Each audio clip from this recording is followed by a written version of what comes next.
Hello and welcome to the Intelligent Inbound podcast brought to you by SmartBug Media. I'm your host, Jen Spencer, and today I'm speaking with Andrea Kayal, Chief Marketing Officer at Electric, an IT solutions company.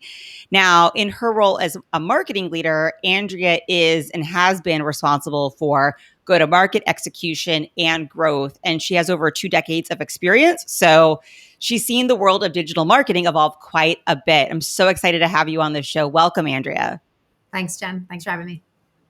As we, like to get into the weeds and get into marketing tactics and strategy, I want to stop though and ask you about when you knew you wanted to become a marketer, and because as a marketer myself. I didn't grow up wanting to become a marketer. I didn't go to college to become a marketer, and so I'm always interested in hearing other people's marketing entry kind of stories.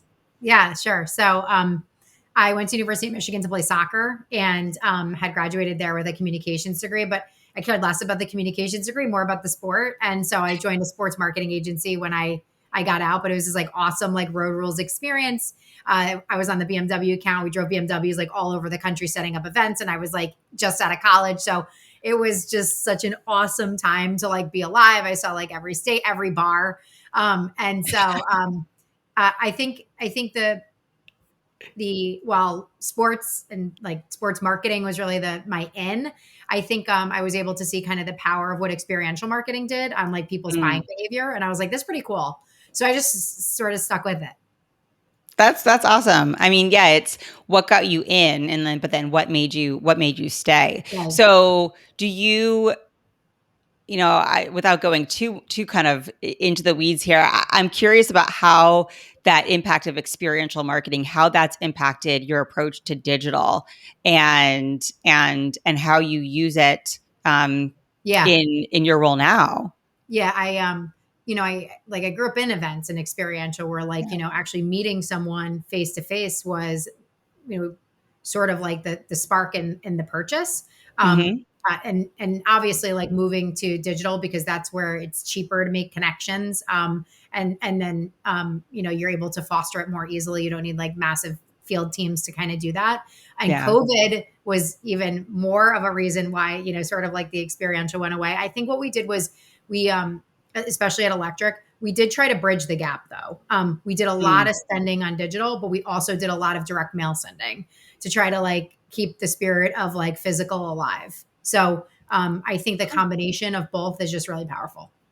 For sure, for sure. So, give us a sense of what the marketing team at Electric looks like. What are the human resources that you have there at your disposal to execute on your campaigns and to hit your goals? Sure. So marketing consists of, I think my title is sort of a misnomer, I guess, because I oversee like growth generally, like, Okay. certainly the second part of it is, obviously a wonderful sales team. I don't see that that's led by our SVP of sales, but everything like on the opportunity gen side is in my camp. We do that in 3 ways: marketing inbound, we do that through SDR outbound, and then we do that through business development. So all the partners referring us business. So specifically on the marketing side, though, the team that's responsible for inbound, which is like where all the digital ad spending is happening, that team is really broken down into 3 kind of groups. The first is growth. That's the director of growth. The next is comms. That's senior director of communication. And then the other is design and development. So like those are kind of the 3 buckets. Under the director of growth, he has 5 people right now managing like our investments. So I think of that pod like a hedge fund, and 90% of what we're spending is all digital. So they're just spending in the buckets that continue to drive the most demand for us. Generally, the 5 are an inbound SDR manager that's actually not reporting into the outbound SDR manager because it's a very different muscle. Yeah. We want to control like leads coming inbound from direct response. And again, we sell to small businesses. So there's a lot of action over there. To 5 inbound SDR, 5 inbound SDR at ours, the representative. Yeah. So he oversees that. Then we have paid media. She oversees all the affiliate marketing. If we're doing an ad buy with like Morning Brew or something like this, she oversees that. LinkedIn, paid search, all of that. We have an SEO manager. And then we have we just added events back because I'm like, I refuse to believe this has gone away. So it's like Yeah. wishful thinking. So she manages she'll be managing all the webinars and that kind of stuff until we go back to in person. Awesome. So sense of scope, how big is the team So overall? yeah, when I joined the business, we were 8 million. That was at the end of 2019. And that team was only like 4 marketers. Mm. But the end of next year will be 80 million. So, Wow. in Yeah. almost, whatever, like 2.5 short years, we will have almost 10x the business. So the team did not 10x, but at the end of this year, the team will be 20 marketers. So we went from 4 to 20 in about a year and a half. And next year we'll be adding about another 10. Nice. How does that compare to the sales team size? Sales is about will be about 40 account executives. Okay. SDR reports to me. So sales, specifically just the account executives, those closing Mhm. business, there'll be about 40 of them. They're broken up into 2 Nice. groups, mid-market. So small sales, and then just like a little bit larger sales. It's still small business. So it's like Yeah. not relative to maybe some other companies. And then SDR program is about 30. We have about 25 SDRs and then some management. Awesome. I just always thank you for sharing. I always think it's helpful to frame the rest of the conversation when we Yeah. start talking about like what's working for you, because not everyone always has, we not all marketers have the same resources at their Yeah. disposal, right? Right. Totally. Um, and so, but it sounds, I mean, you've got a really strong team, like looking across all of those different disciplines. Um, this is the Intelligent Inbound podcast. Yeah. We talk about all things inbound. What does inbound mean in your revenue organization? I think it's all inbound actually, because even if you think about the outbound team, I mean, again, it's not digital marketing spend, but what they're doing Mhm. is they're tapping into latent demand to drive it inbound, right? Like Yeah, they're yeah, trying to get meetings. Um, so I would say like probably in the grand scheme, it's all for me inbound growth. But specifically on um, the push marketing tactics that we're using, really we only count something as inbound when somebody says, yes, I would like to take a meeting with you. So sure. philosophically, I don't like to do things like webinars or content, like nothing on our site is gated. We try to do things where we can educate and give with the hope that at some point they may need IT and like Mhm. come inbound. So we Yeah. do a lot of spending to get our name out there. And like I said, we do it, and probably we were only investing in maybe like 1 or 2 places when I joined. We have about like 13 kinds of investments now. Everything from SEO to direct mail to affiliate to webinar. So like all those kinds of things. Awesome. So your sales team is are they leveraging that content, those experiences that you're creating to work toward penetrating named accounts, or Yeah. like what are they for the deals that you have that aren't someone filling out a contact us, I want to talk to sales. How is marketing involved in that process internally?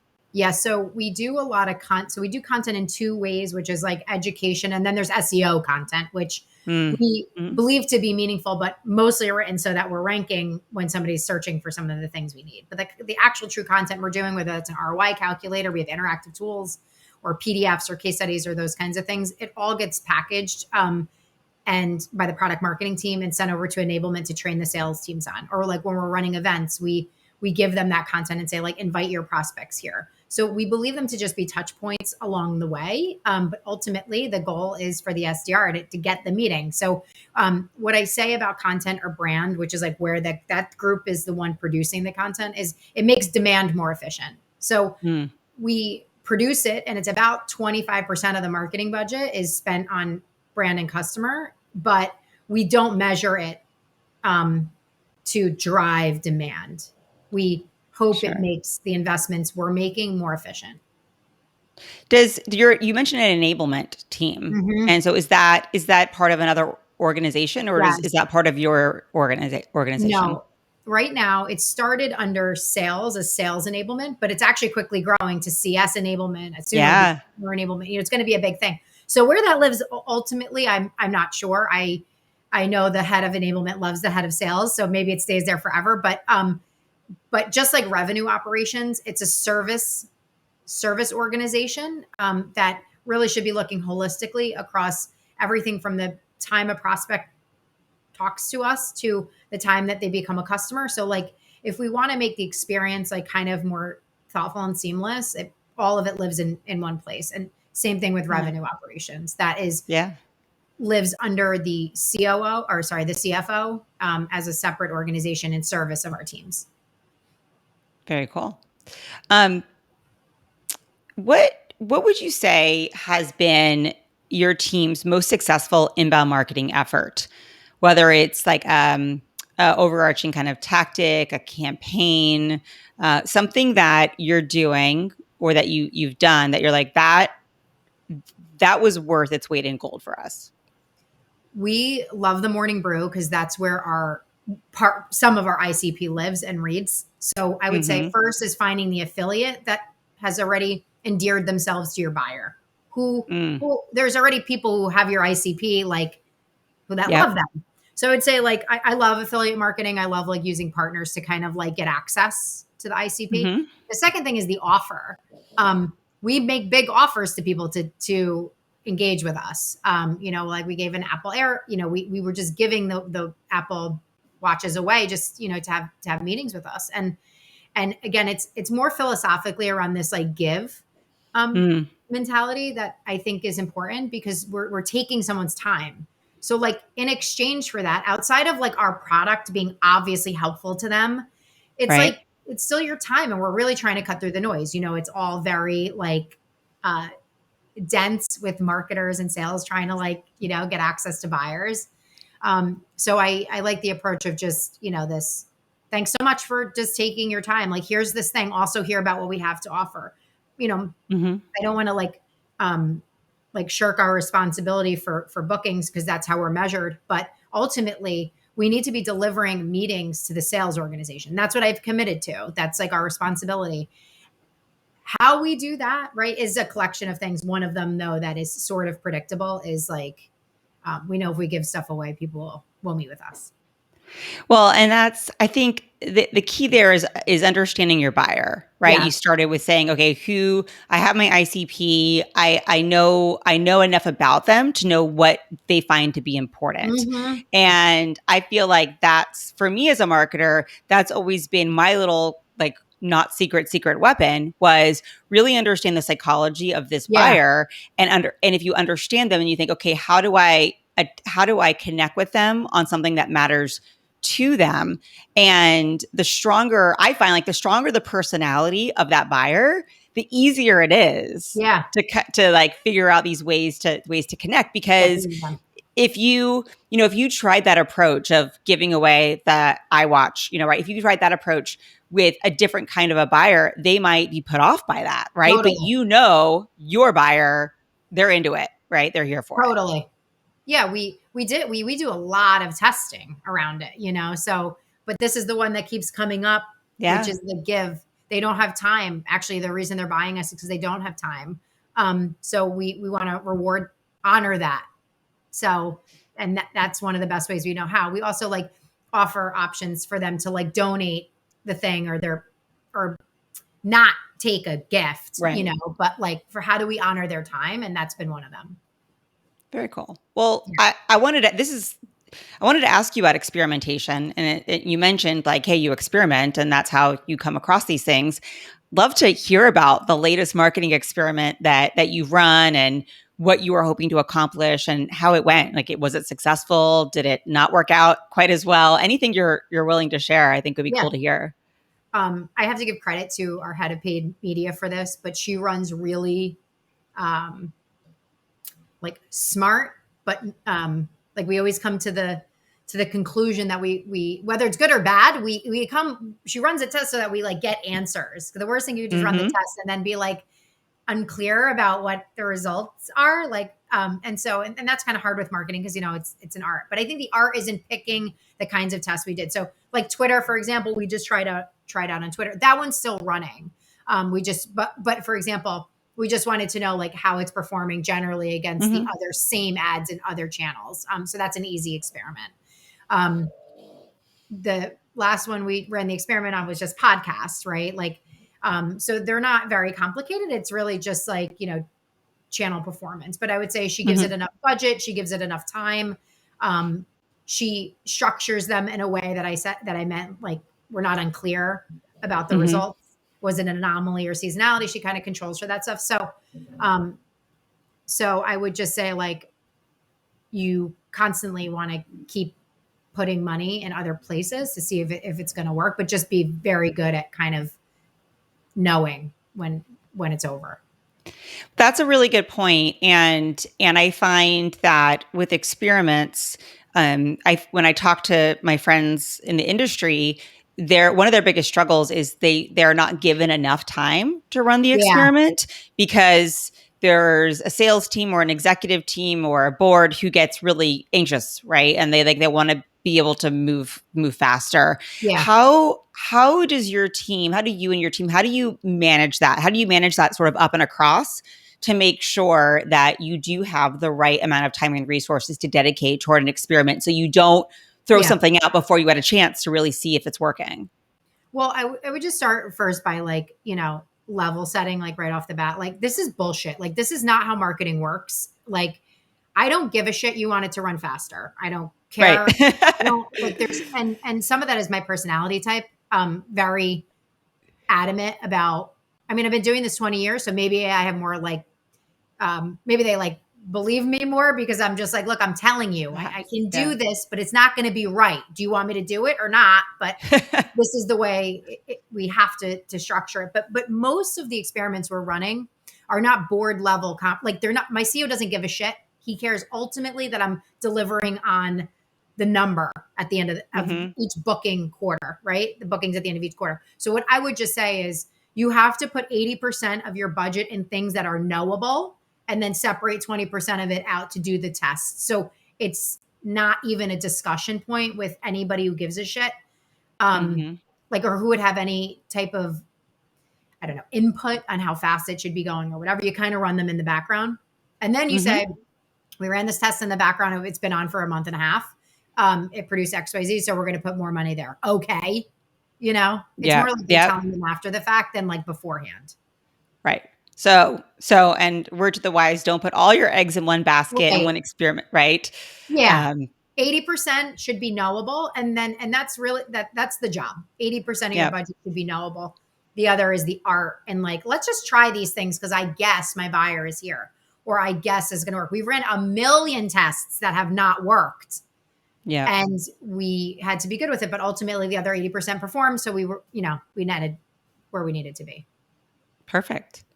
So I imagine when you're running these tests, data is really important. Analytics are important. If you could only view one dashboard every morning to tell you to inform like how healthy the marketing and revenue organization was, what would you need to have on that dashboard? Yes, and I do. I psychotically look at it like every 3 hours of every day, which I don't know. At some point, like I just hope I'm on a beach and never have to think about a dashboard or a lead or pipeline. Um, but for all three organizations, marketing, SDR, and BD, everything we're doing just rolls up into is the pipeline pacing month to date, and Hmm. are the bookings pacing month to date. That's it. There are a million other leading indicators that my head of growth looks at, and I know what they are, and I know where the dashboards are. But the thing that I'm just checking is like, is it pacing? So Hmm. I have the luxury now, though, of having a director of growth who is very good at all the finer details. So now my job is really just looking at all three dashboards and saying, are we on track or not every day? And if not, then we need to double click into the Right. other kinds of dashboards. But those are the ones that matter. And I only care about pipeline because it's a leading indicator. Um, Hmm. when we look at open pipeline for the quarter, we apply weighted to that, and that will help me Hmm. forecast whether or not we're going to hit. So that's why it's Hmm. important to like know it's there. But the thing I'm graded on as CMO is bookings. So are we Hmm. bringing the number of new logos into the company we said we were going to do? Hmm. Yeah. I know our team recently, we tiered our dashboards and actually gave them naming conventions for different levels, Mm, to really be more transparent in the organization. Well, you also have to remember we are a team of all marketers. Everyone's a yeah, marketer. The CEOs, yeah, everyone's a marketer. And so everyone wants to get in the weeds all the time. yes, And so it's, so we want, it's the balance of like creating that transparency with the executives, but also making sure we're leveling it out. So like, cause I have a dashboard that just has what I want to know, but then it's different from my director of marketing, which is different from our partner yes, marketing manager, yes. et cetera. Right. Exactly. Yeah. Mine is very high level. Everyone else's Mm-hmm. are, for example, like the growth team, there's five important reports for each of them. They know what Right. they're tracking, but ultimately it matters that it all works together so that mine Yeah. doesn't. And by the way, mine has been below off pace many a time, but it just that's the kind of visibility I need. And if it's broken or off, then we Yeah. go down a level. Makes sense. Makes sense. All right. So put on your go back to your kind of creative marketing hat, and not necessarily, whether it's your through the lens of being the CMO at Electric or it's any other role you've ever had, but pretend like time and money are not an issue at all. I want to know what is a kind of a campaign or a strategy that you as a professional have been itching to try and you haven't had a chance to do it yet. Super Bowl. Like a Super Bowl ad Yeah. commercial? Yeah. Do you like when you watch Super Bowl, do you start dreaming of different ad like do you have Yeah. your scripts? Yeah. Yeah. I mean, I look, every time I join a company, somebody's like, "When are we gonna buy the Super Bowl?" And I'm like, "Stop! Like, give me a fucking break." But I want to do it. I want to Yeah. run, and I want to see what it does to our bookings.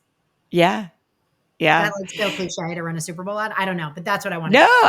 No, I mean, I think that it's that when we started this conversation talking about this crossover between like experiential and digital and like bridging offline and online. Yeah. And so I'm gonna reference a Super Bowl commercial as being like an offline sort of event, even though Mm. it's not Yes. quite, but Right. like how I think that's what's exciting is how do you connect that back Yes. to the rest of the marketing strategy you have? And I'm with you, right? Like that would be really fun. And I think the technology has gotten, we're at a place where we actually could do something. Like the other day, I was trying to do something on my smart TV and I had to scan a QR code and I was laughing a little bit because I'm like, oh my gosh, I remember when QR codes Yeah. first came out. Yeah. And we thought they were going to be amazing and then they kind of went away and Right. then COVID Right. COVID happened, right? Right. It's like the best thing on the planet. And I'm sitting there like scanning this QR code on my television to do something, to log into some system. I'm like, wait a minute, like there's something here, like there's something we could be doing. Well, it it's you know, this is why I don't do more at a home or offline stuff. It's because it's so Mhm. much better to track with digital. Right, right, This is for why sure. digital is everything. Yeah, But, if I like had to blow my money somewhere else, that's yeah, where I would be. yeah. That's awesome. I was once when I was with a small software company, I actually had a board member like legitimately ask me. We were at a Phoenix Suns basketball game, and they've advertising right all around the arena, and we were like a $10 million Right.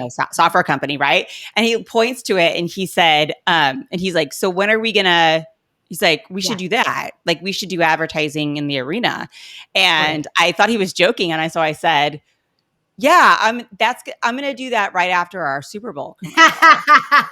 And he turned to me, he's like, we're gonna have a Super Bowl commercial. I was like, Yeah. Like, also, like, this is the yeah, job you're of paying for it. right. But, people really don't get what it takes to do this No. job. So, you know, Yeah. yeah, no Oh super. man. Awesome. Okay. So switching gears, you've talked a lot about sales and bookings and pipeline and the role of the SDR. How how would your sales organization describe you? Oh my God. Um, I think we do what we say we're going to do. I mean, what would they say about me as a person? I think I have great relationships with them. So hopefully Yeah. funny. But Yeah. as a marketer, yeah, like we do get we get nice notes from them, like thanking us for like delivering, right? Like this is their dream when they don't have to like prospect for their own stuff. They still have to do that to Yeah. some extent, but we're doing 80% of the lift. So I Yeah. would just say consistent. I think that would probably be the adjective. Great. Awesome. Yeah. How about your like delivery team, like customer success, Oh, well, they're like, product? What do you yeah, think? yeah. I mean, sometimes we take deals that are opportunistic. So they're like, Sure. it's hard to service them. Of course, we hear from them, like Yeah. you're getting companies way outside our ICP. We're like, well, it was 5 times the size of a regular deal. So, we sold it. But I think Yeah. we do a lot of alignment on, we have 12 qualifying questions before you can become an electric customer. So I'm like, how many more Hmm. fucking questions do you want us Yeah. asking? Do you want us to sell to no one? Like, Yeah. so there's a balance, but I think Yeah. we try to respectfully toe that line as best as possible. Yeah, no, that's fair. It is interesting. I've spent, before I became a CRO, my world was all just sales and marketing, and sales and marketing alignment, and I feel like that was like the problem that I was looking to solve. And now in this role, Yeah. I'm like, I don't know why everyone's complaining about marketing and sales alignment, because the biggest friction I see potential is between like sales or the revenue org, right, that Yeah. org, and delivery, right, or customer success. Totally. Totally. Yeah. I mean, So, this is the balance and growth. You have to make trade-offs, right? And so, mhm. sometimes they're not going to be right down the fairway. So we want to give you Yeah, junk, but also the reason we do that is so we can, pay everybody salaries. yeah, So absolutely, yeah, absolutely. Well, let's talk a little bit about your experience overall. And there are marketers that just really thrive in very early stages of a company, like they love that world of getting to that first 5 million. And then there are marketers who honestly best serve a company that's exceeded 50, 100, 500 million, right? Your experience seems to be mostly with companies that are looking to get from that 5 million to 50, which is a really big jump in growth. A lot of change happens in that totally. part, right, of the growth journey. What can you share that you've learned about this sort of segment of the market? What makes it fun? What makes it special? What makes it hard? Yeah, I think after B, where there's like more funding, is really when it starts to get exciting. I think marketers that join at seed or A, where like they're just testing out a lot of stuff. Mhm. There's it's harder to build and find successes in those. So I personally try to join after there's like legitimate funding. Um, Mhm. and the reason I would say that is because marketing costs money. And I think people are Yeah. so, maybe because the marketers they've worked with are shitty, or like they haven't found success in generating demand, or whatever the reason is. But I just find that there's a lot of friction between like people understanding that my job is to spend the company's money. I'm not here to Mhm. like wave a twirly sign on the street and generate demand. That's not how it works. Right. Like I have to spend a lot of money for us to be successful. And you know what? The economics at that time may suck. We may be like upside down LTV to CAC. Like I don't even know, but the I think the friction lies within that piece, which is like just being clear, like that's the job. And so, um, with electric, I joined after B. We Mhm. hopefully will be going through another exciting raise, maybe to D soon. And, that's where I find the most enjoyment: building teams, growing teams, building departments. Like we didn't have business development. That's one I spun up because I said, look, if we really want to bring down materially bring down CAC, we need to be generating revenue through partners. So anyway, that's kind of the thing that I like. I love spending money and I love building teams. So that's where I personally thrive, but I know everybody is kind of different in terms of what they like. No, absolutely, absolutely. Gosh, it's so funny. I remember that the position I had where I was asked when our The Super Phoenix. Bowl commercial was going to Yeah. be. Yep. When I took that job, it was, hey, we have $1 million and we want to spend it on marketing. We want you to tell us how to spend it. And I was like, oh my gosh, like kid in a Yeah. candy store with that, right? Which is Yeah. great. Yeah. And now I think back on that and go, that wasn't a lot of money. It's not a lot. Exactly. Yeah. Right.